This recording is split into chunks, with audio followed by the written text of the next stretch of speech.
Welcome back, beautiful queens and kings, to the second episode of the Healing Wonders podcast. I hope you guys are having a beautiful, beautiful day full of love and light. So today's episode is going to be a little interesting. I came across this article about cured weed and dried weed, and I didn't know there was a difference. So that's why I went to ask Venus about the subject, and she actually knew a lot about it.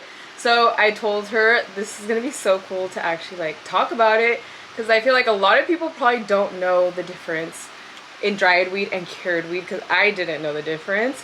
So Venus, what can you tell our beautiful viewers what the difference is? Well, first I want to say, hi Planet Earth. I hope everything bless. I want to shout out to my Uncle Willie in Chicago, my family in Chicago, and I just want to say thank you for the love, thank you for the support. Uncle Willie, when no one on planet Earth believes in me, you're right there to call me every Sunday and say, "What's going on, girl? How you doing, child?" And I'm just living for those days. I'm loving every minute of it.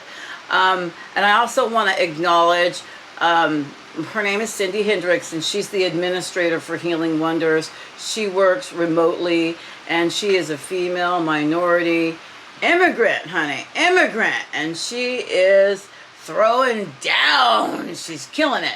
And without Rosie and without Cindy and the other team members, I don't exist. So this is a beautiful thing.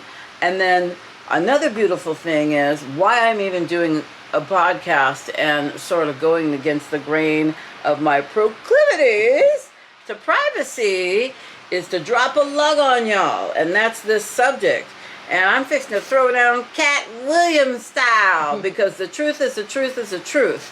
And I'm here to tell planet Earth, there's a huge difference between dry weed and cured weed. And much like tequila, cured weed needs to sit and have time to cure and pull slowly all the chlorophyll out of the bud. And so the system now is actually not acknowledging cured weed, when cured weed needs to sell for a way, way higher price than just dried weed. And much like wine, you know, when you go to the grocery store and there's all kinds of cheap bottles of wine, and then locked up with a key are real expensive bottles of wine that have been properly cured. Yeah. And then same way with tequila. There's some tequila bottles that are $250 a bottle of tequila. And then you got your Jose Cuervo. Mm-hmm. So I'm submitting to planet Earth that United States people curing, growing, investing, buying and selling cannabis, don't drink the Kool-Aid, man. Stop buying dry weed and start buying cured weed. And that's when it's the smoothest. It's not harsh on your throat. You get the full aroma. You'll get the full smell. Mm-hmm. And you'll get a better product. And currently the infrastructure is designed for massive growers to grow, and hurry up and sell, because another crop's coming in. And anybody who's has a cannabis permit, you'll see when your emails, certain distributors completely disregarding, overlooking, and not making a focal point that cured weed is the healthiest, best weed to buy. Mm-hmm. They're advertising, hurry up and come buy the weed because the new harvest is coming in and your old weed will be no good and you'll have to lower your price. That's a fallacy, family. That's a fallacy, industry. The truth is the truth is the truth. And that is, cured weed is the Don Julio, the Don Eduardo, or the Patron of weed. And there's not even an acknowledgement or a provision. Don't drink the Kool-Aid. Never once since I've been legal growing weed has any buyer, a legal buyer, come to me and say, "Hey, hear what, Healing Wonders? Do you have any cured weed?" Mm-hmm. No, not at all. They want to know what's fresh and dried, which is full of chlorophyll and not as valuable or powerful or effective of what cannabis is supposed to be. So that's the long and the long and the long answer. So chlorophyll pretty much changes the full flavor in it. and Well, the consistency? yeah, like let's just say if you harvest and then you wait 2 to 8 weeks, there's still chlorophyll. So that's what makes a joint, if you smoke it, super, super harsh. And if you're looking at some cannabis and it has kind of a good smell, if you let it cure the right way at the right temperature, the smell will change, the taste will change, the color of the weed will change, and that is your beautifully cured weed that old school craft farmers are producing. But hear what? If you haven't been selling weed, I'll say it again, or buying weed or investing in the weed industry or even growing it for more than 20 years, you're not going to know this. You got to go back in time before there was ever weed being legal, and let's say like maybe 2000, 2001, and get some books. And I only have 30 years experience in cannabis, and you don't have to take my word for it. And there may be some naysayers out there saying, man, that bitch don't know what she's talking about. The hell with her. But the truth is the truth is the truth, man. Look it up. You can find on leafy.com, there is an article that supports everything I'm saying. And I think the article is like from 2017 or 16. And then also, there's another website that has a badass article about the truth, and that is Nutro, what is it? It's something with nutrients. Oh yeah, nutrients.com, and there's an article there, but Rosie will put all that stuff up here, and y'all will be able to see the queen ain't talking shit. She's telling the truth. She's dropping a lug on y'all, Cat Williams style. Don't drink the Kool-Aid, community. Start smoking cured weed. So what if you gotta pay a little bit more? We'll have another episode about the price of weed being so ridiculously cheap. But right now, she's only asking me about dried weed and cured weed. And I'm telling you, cured weed is equivalent to Don Julio or Patron, and dry weed is equivalent to Jose Cuervo. So pick your poison or pick your healing, pick how you want it. But for me, I'm going to want the best of the best. Exactly. And if I go to a steakhouse, girl, I'm not going to order no ground chuck. You know what I'm saying? And so, hey, man, when we're souls on this earth, we are promised the best that we have available to us. And all that is in our mind. So if we believe and receive, we got the right to smoke the best there is out there if it's going to be legal, and folks are coming out of the closet. Well, why can't we have clean, cured weed? Think about it. All these folks that are veterans, they're already fucked up. You know what I'm saying? And then they go and smoke this weed that's full of all this stuff. Exactly. And it makes them paranoid. It makes them feel worse than what they already are feeling. Exactly. And then they're thinking, man, weed ain't the answer. Maybe I should move on over to mushrooms. We'll probably have another episode about that, too. Yeah, that's going to be an interesting thing. Yeah, not a bad thing. But the long and short of it is, community, don't buy dried weed that's full of chlorophyll and super harsh. Buy cured weed. And what I mean by cured is, and there'll be articles up on this to support what I'm saying, is 6 months or more is when there's no chlorophyll in it. It's full aroma is there. Aroma is there. And you're not going to lose any trichomes, and you're not going to lose any THC, provided if you care for it properly and you keep it in the proper temperature. And so if there was a billionaires out there and they want to invest, put most of your attention on your curing room and most of your attention on cured weed and marketing that, instead of drinking the Kool-Aid and buying into the second you harvest, 10 days later, dry the shit and sell it. That's a fallacy. It's a straight up fallacy. It's a flaw in the system and shall remain so. But you know what I think? I think that there's somebody's out there in planet Earth land that's going to see this, that's going to go, aha. Whether you're a lawmaker, whether you're an investor, or you're a cultivator, you're not going to know this information if you haven't been in the industry for 20 years or more. Anything under that, no one's going to teach you shit. They're going to teach you how to be greedy and needy and produce as much as you can so the money can come in, when really that's not necessary, man. What if cannabis is meant for the small farmer, just like corn is meant for the big farmer? Yeah. You know, what if the universe is saying, no, you guys are going to stay fucked up until you figure it out? And, you know, you can't control spirituality and connection with a cannabis plant. Yeah. I think that a lot of people trying to hurry up and sell dried weed is trying to control a system that isn't meant to be controlled. I mean, we can't control nature. Yeah. I mean, just flows. I can't control rain. Yeah. Shit. But I can control badass cured weed that I'm happy to put Healing Wonders name on it. But right now, everybody's drinking the Kool-Aid. I'm saying, spit that shit out and get you some cured weed. Industry, come on now.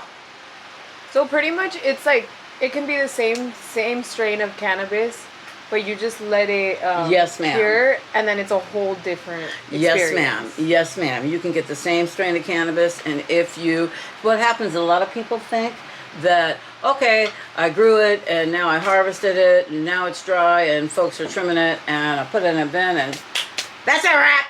So that's a crock, is really what that is. The job doesn't end. Yeah. You have to keep your cannabis at a certain temperature. And then occasionally, I would say once a month at the laziest and once a week at the most motivated. And that is pop open that plastic bin with the lid and let it get a little bit of fresh air. Rotate it if you haven't trimmed it yet. And then keep it under 65 or at 65 degrees. So the curing process isn't over. It's still curing, but you have to manage it. And so I believe a strain that you harvest and smoke after 8 weeks that you've pulled it is going to be a way better smoke experience, taste, and look after 6 months. That's when it's at the peak industry. And that's like when you can smoke and it's not harsh, nothing. No. You smoke it like nothing. No, it's not That's harsh. so interesting. I didn't know none of that.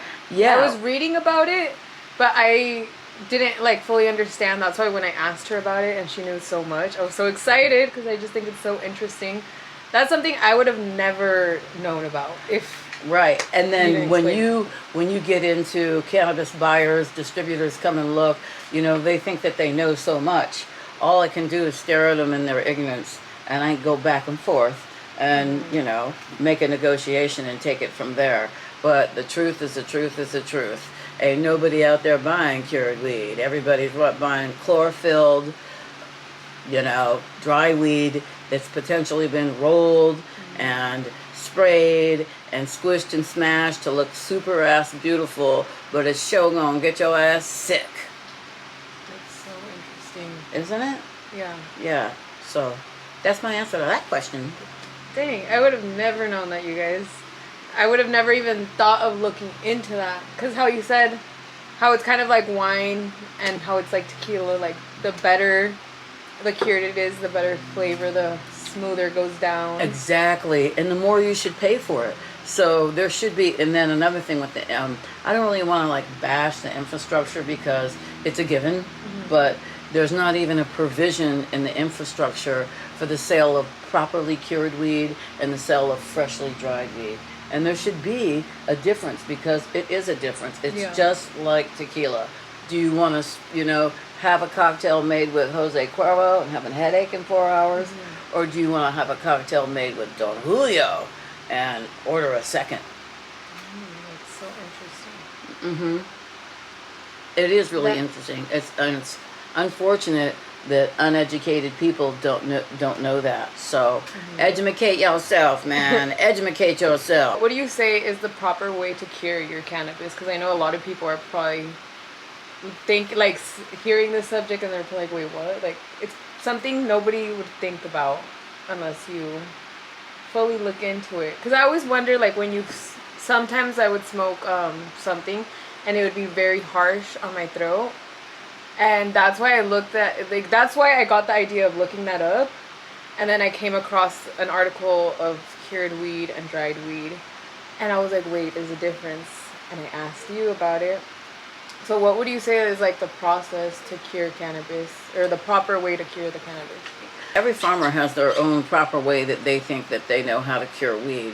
And so if you look in books and you really care about what you're producing and you're not just trying to get paid only, then you would let your weed probably cure and hang on the line at a certain temperature for about 14 days.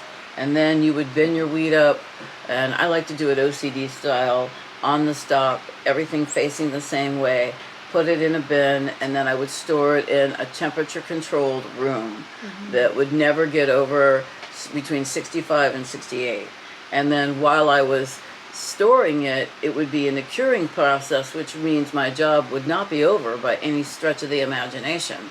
I would check it once a week and give it some air for 2 hours or more, rotate the product, right, and then put it back. And even how the bins are stored, if they're stacked on top of each other, then maybe once a month take the bottom one and put it on the top. And so, because usually stored cannabis is either on a shelf or on a concrete, or on big concrete room, and so to rotate the bins would be good as you check them, and keep them all stored at the same temperature, and then mark when you bend it, and then mark when it's time to sell if you have that big of a backstock, and then sell the cured at a better price. And if you're really hurting for money, sell the dry at a different price, because it's not as good product, and it will look, smell, and taste completely different 6 months down the line when it's ready to smoke, when it's ready for the general public to smoke the best that there is. Yeah. When it's ready to taste in 2 or 3 hits and you're toe up from the flow up. That's how weed needs to be, or cannabis, however you want to call it. Yeah, oh, that's so interesting. Because, now, before, when I would smoke, I wouldn't get it would go away, the effect, within 30 to 45 minutes. I wouldn't feel it anymore. And I would always be like, I have such a high tolerance. So, I finally started, once I started meeting Venus, and she started teaching more. I learned way more about it. And I get super, super lit now, you guys. And it will last me for hours. And I love it. Yes, absolutely. I think that if a person is smoking cured weed, and the person, the company, the family, whoever cultivated it and cured it, and then finally got it ready for sale, you should be able to take like 2 or 3 hits, nice, smooth hits, and feel it already. Maybe only smoke a half a joint and set it down. And it should be like sweet kind of flavor. And then whatever strain it is, you should be able to taste that strain in the joint. Yeah. Yeah, and it shouldn't be raspy on the throat or anything, but some people out there don't think the weed is good unless it's raspy on the throat. Like, the whole legal system is opposite than how cannabis really is meant to be ingested in all manner of way, completely opposite. And it's not even really being acknowledged that there's a difference between the two, and there's a drastic difference between the two, night and day. Yeah. So because it became such of a money thing, the whole industry, that's why a lot of people are getting sick nowadays. Because the infrastructure was designed for big, huge crops of acres and acres of weed. And cannabis and the universe do not agree with that.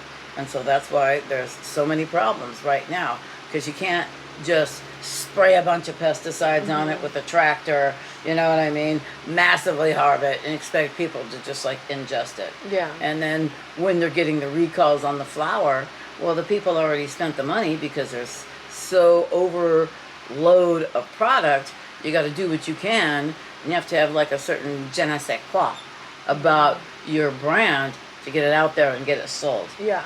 And so even if you put it out there and you have pesticides and you don't tell anybody, and then later on it comes to bite you in the ass, and they say, hey, take it off the shelf, even that dispensary owner, they ain't gonna take that off the shelf. They need to make money on that. The system is overloaded with cannabis. Yeah.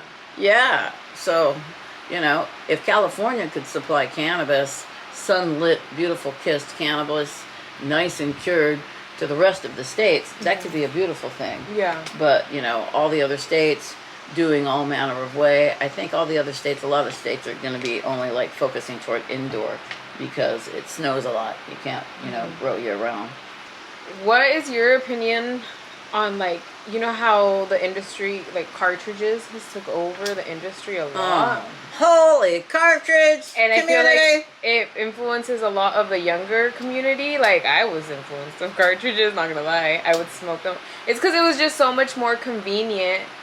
But if you think about it, if you notice, like, people, like older people, you don't see them smoking that much cartridges. Like Venus, I would never ever. That would be me, Yeah. my child. I am not smoking no damn cartridge. Like, I would never see Venus smoking a cartridge. Absolutely And not. me, I would just, like, I thought they were good. I didn't know before, like, what in reality cartridges really were. I just were like, okay, it gets me high. It's super fast. It doesn't smell. It's so convenient just to take it. But then the more you smoke them, the more you get addicted to them. I feel like it just makes you feel sick. It doesn't get you, like I was saying earlier, that I didn't get high anymore. I just smoked so much of the cartridges that I wouldn't get high till she started telling me about recalls. And it was like these brands. It was literally the brand that I would like always get, and I thought this brand was so good, this and that, because they were like, that's what they advertised to be. But in reality, that's what they were so bad. Like, they got so many recalls, they failed so many tests. And when I saw with my own eyes, I was just like, oh my gosh, like, Absolutely. I was ingesting that. So I cut them out completely. I can say I haven't been smoking cartridges, what, like a good 2 months, almost 3. And oh, the effect hits me like a motherfucker now. Like, I used to never ever, like I was saying, I thought I had such a high tolerance, this and that. But no, it's because all those toxins were in my body, and in reality, that wasn't cannabis what I was ingesting. It was like all these, like, okay, we're saying about the younger population. Oh, the younger population. Yeah, well, when you're mixing these vape pens with, you know, like cotton candy bubblegum flavor and all of that, I don't know, you know, I just feel like it's promoting the younger and younger child to be interested in sucking on vapes. And then what if you're putting hemp oil in there and just infusing it with THC? That's going to get a young little somebody super sick. And most of, like, these little kids that are, like, or the younger population that are getting all of these things, they're not even getting them from dispensaries. They're getting them from, like, random people off the streets type of thing. So that's what's getting them even more sick, because that's, like, all, literally the fake stuff. Because at the dispensary, well, at least, it's, like, you get the pass where it's actually, like, THC, where in the streets, I feel like, you probably getting, like, how you said, the CBD, or, like, the hemp. The hemp that's like THC. the imitation THC. Right. I think it's all a crapshoot. I think Yeah. it's in the dispensaries as well, and I think the dispensary owner or business manager is like, hey, we got to make this much money this month, and if we don't have profits, we're going to be in the hole 6 months down the road like this. Yeah. So even though it's recalled, don't recall it. And I think some stuff that's on the black market wouldn't even pass the testing. So that's why it's on the black market selling it. And then there's all kinds of websites that you can go on to that you could just buy that stuff straight up because they're calling it THCA, which is basically hemp. So it's legal under those, you know, statutes and laws. And that stuff is, like, reality not meant to burn. Yeah, you're not meant to smoke hemp. Come on, community. Give us a break over here. Especially the ones who are, like, really putting our heart and our soul and our energy into what we produce and give back to the community and the universe as well. We want to be prideful for what we co-created with. Yeah. Not greedy on what the next dollar bill is. Don't get me wrong. The queens need to make our coins, for sure. But with authenticity and integrity. And we ain't drinking the Kool-Aid, honey. We ain't drinking the Kool-Aid. Think about it.